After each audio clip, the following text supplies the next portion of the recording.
Hello everyone, welcome to today's explainer session. आज हम political theory का एक बहुत ही इंपॉर्टेंट टॉपिक पढ़ने वाले हैं, डिक्लाइन, रिसर्जेंस और कंटेम्परेरी ट्रेंड्स। आपको पता ही होगा, ये टॉपिक नेट, पीजीटी, सीयूईटी या सेट एग्जाम्स में इफेक्टिवली स्कोर करने के लिए एक्सट्रीमली इंपॉर्टेंट है। तो बिना टाइम वेस्ट किए चलिए लेक्चर शुरू करते हैं। सबसे पहले इस टाइटल को देखते हैं, decline, resurgence and contemporary trends in political theory. Basically, this topic explains how political theory declined, then revived, and what new trends are emerging today. Simple शब्दों में कहें तो इस टॉपिक में हम देखेंगे कि पॉलिटिकल थ्योरी कैसे डिक्लाइन हुई, फिर दोबारा कैसे वापस आई और आज के मॉडर्न ट्रेंड्स क्या हैं। ये फाउंडेशन सेट करता है आगे के सारे कॉन्सेप्ट्स के लिए।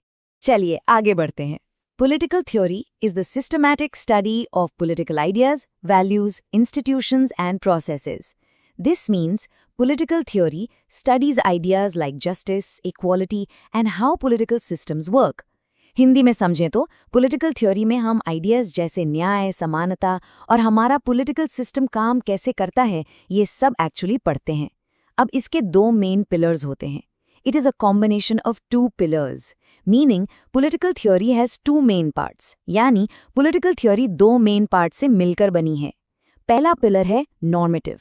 Normative means what ought to be, यानी क्या होना चाहिए, एथिक्स क्या कहते हैं। और दूसरा पिलर है empirical.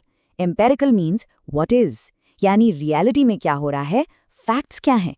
For example, empirical approach check करेगी कि एक्चुअल वोटिंग परसेंटेज क्या है, जबकि नॉर्मेटिव अप्रोच ये सोचेगी कि वोटिंग सिस्टम फेयर है या नहीं। Clear?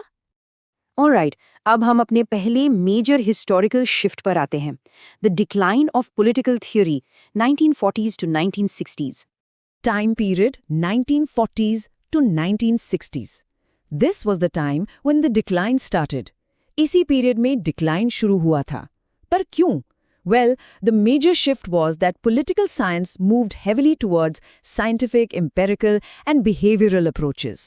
The focus shifted completely to data, facts and behaviour. Focus सिर्फ फैक्ट्स और डेटा पर आ गया था और वैल्यूज या मोरालिटी पूरी तरह से इग्नोर हो गई। और बेसिकली यहीं से डिसिप्लिन में प्रॉब्लम स्टार्ट हुई थी। इस एरा में कुछ थिंकर्स ने बहुत एक्सट्रीम स्टेटमेंट्स दिए, जैसे कि डेविड ईस्टन। उन्होंने डिक्लाइन को एक्सप्लेन किया अपनी famous book the decline of modern political theory में। फिर आई डैनियल बेल, जिन्होंने the end of ideology promote किया। और पीटर लैस्लेट ने तो यहां तक डिक्लेयर कर दिया कि पॉलिटिकल थ्योरी इज डेड। इन सब थिंकर्स ने माना कि पॉलिटिकल थ्योरी इफेक्टिवली खत्म हो गई है क्योंकि फिलॉसफी को इग्नोर कर दिया गया था। यहाँ एक सुपर इंपॉर्टेंट एग्जाम टिप है आप सबके लिए। Remember, political theory equals political philosophy. इन थिंकर्स के हिसाब से जब फिलोसॉफिकल वैल्यूज खत्म हुई तो डिसिप्लिन को ही डेड मान लिया गया। ये एमसीक्यू के लिए जरूर याद रखिएगा। अब इस डिक्लाइन के पीछे के एग्जैक्ट रीजंस क्या थे? ईस्टन के 4 पिलर्स को देखिए। David Easton identified 4 core reasons for the decline of political theory. David Easton ने इन 4 फैक्टर्स को डिक्लाइन का मेन कारण बताया। ये 4 पिलर्स हैं, हिस्टोरिसिज्म, मॉरल रिलेटिविज्म, कंफ्यूजन और हाइपर फैक्चुअलिज्म। चलिए इनको एक एक करके काफी सिंपल भाषा में समझते हैं। ईस्टन के इन 4 पॉइंट्स को डीपली समझना जरूरी है। Number 1, historicism. This means focusing exclusively on history and ignoring present और फ्यूचर प्रॉब्लम्स, यानी सिर्फ हिस्ट्री पर ध्यान देना और आज की रियल प्रॉब्लम्स को भूल जाना। Number 2, moral relativism. The believe that there are no universal values, यानी उनका मानना था कि कोई यूनिवर्सल सच नहीं है, सब कुछ सब्जेक्टिव है। Number 3, confusion. They were replacing philosophical inquiry entirely with the pure scientific method. एक तरह से विज्ञान और थ्योरी का आपस में बहुत heavy confusion हो गया था। और Number 4, hyperfactualism. Collecting excessive amounts of data without providing any meaningful interpretation. Data तो बहुत ज़्यादा collect हो रहा था, पर उसकी deep interpretation बहुत कम थी। तो ये थे ईस्टन के 4 main causes. ईस्टन के इन फैक्टर्स के अलावा भी कुछ दूसरे causes थे। The rise of behaviorism. This was an overemphasis on numbers over meaning. Numbers और data ने values को पूरी तरह overtake कर लिया था और normative questions जैसे justice और equality को बिल्कुल neglect कर दिया गया। एक और prominent cause था the end of ideology thesis, promoted by Daniel Bell. उनका मानना था कि major ideological battles खत्म हो चुकी हैं, so there is no need for theory. उनके मुताबिक अब दुनिया को थ्योरी की कोई ज़रूरत ही नहीं थी। लेकिन कहानी यहाँ खत्म नहीं होती। अब हम आते हैं नेक्स्ट फेज पर, The Resurgence of Political Theory 1960s onwards. Discipline अब एक पावरफुल कमबैक करने वाला है. Let's look at the time period. Time period 1960s onwards. Political theory revived again. इस टाइम पर political theory दोबारा वापस आई. इसका ट्रिगर क्या था? The failure of behavioralism to solve real-world crisis. जब wars, inequality और civil rights movements जैसी बड़ी problems आई, तब behavioralism completely fail हो गया. सिर्फ नंबर और डेटा से रियल लाइफ की कॉम्प्लेक्स प्रॉब्लम सॉल्व नहीं हो पाई. इसका रिजल्ट ये हुआ कि सोसाइटी को वापस वैल्यूज, एथिक्स और सोशल जस्टिस की जरूरत फील हुई. इस रिवाइवल को एग्जैक्टली किन थिंकर्स ने सपोर्ट किया? कुछ बहुत इंपॉर्टेंट नाम है यहाँ. आइजाया बर्लिन, जिन्होंने वैल्यू प्लूरलिज्म को एडवोकेट किया, लियो स्ट्रॉस, जिन्होंने क्लासिकल फिलॉसफी को वापस इंट्रोड्यूस किया, और हैना आरेंट, जिन्होंने पावर और ह्यूमन कंडीशन पर हेविली फोकस किया. लेकिन सबसे इंपॉर्टेंट एग्जाम पॉइंट है Eric वोगेलिन. Eric Voegelin famously asserted that political science and political theory are inseparable. उन्होंने प्रूव किया कि इन दोनों को आपस में अलग किया ही नहीं जा सकता. Political theory के बिना political science बिल्कुल अधूरी है. इस रिसर्जेंस के मेन फीचर्स को हम इस साइकिल से काफी इजीली समझ सकते हैं. पहला फीचर है rise of post behaviourism. Action और रेलेवेंस पर फोकस बढ़ गया, जिसे बाद में खुद डेविड ईस्टन ने भी सपोर्ट किया था. दूसरा feature return of normative theory. Values, justice और इक्वालिटी की दोबारा डिसिप्लिन में वापसी हुई. और तीसरा feature critic of value neutrality. इस आइडिया को कंप्लीटली रिजेक्ट किया गया कि पॉलिटिकल साइंस मॉरल वैल्यू से फुल्ली फ्री हो सकती है.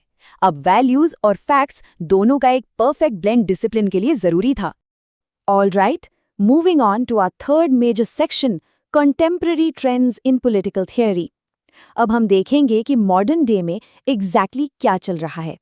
Modern political theory is highly diverse, characterized by interdisciplinary approaches, problem-solving orientations, and focus on real-world issues.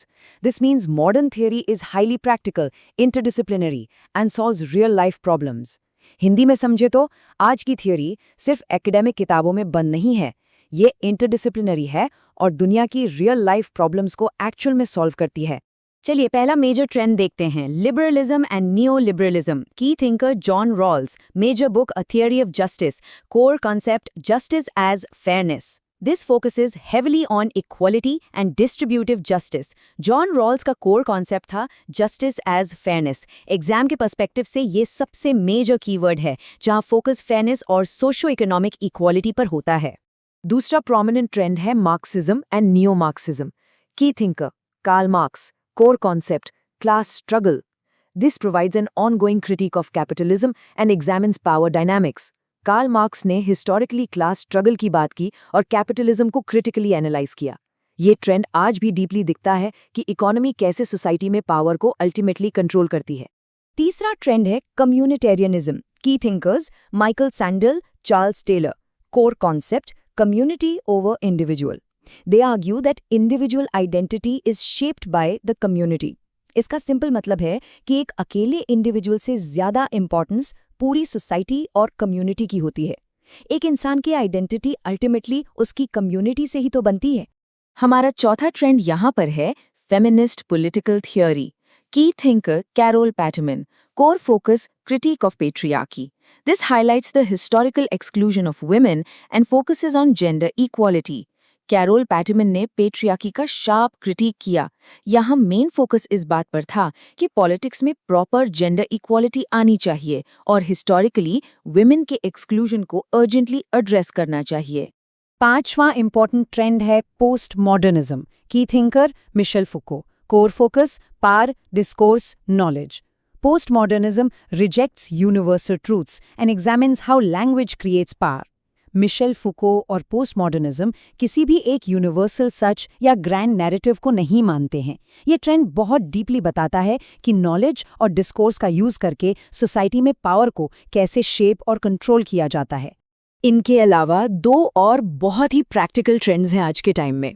पहला, environmental political theory. It focuses on ecological crisis. यह trend ecology और climate justice पर ध्यान देता है. आप सभी के एग्जाम के लिए क्लाइमेट जस्टिस एक डायरेक्ट और बहुत इंपॉर्टेंट कीवर्ड है. दूसरा पॉइंट, मल्टीकल्चरलिज्म. की thinker Will Kymlicka. focuses on cultural recognition in diverse societies. इसका मेन फोकस सोसाइटी में माइनॉरिटी राइट्स और अलग-अलग कल्चर्स को प्रॉपर रिकग्निशन देने पर है। इन 3 पजल पीसेस को समझना बहुत ज़रूरी है जो आज की कंटेम्प्रेरी थ्योरी बनाते हैं।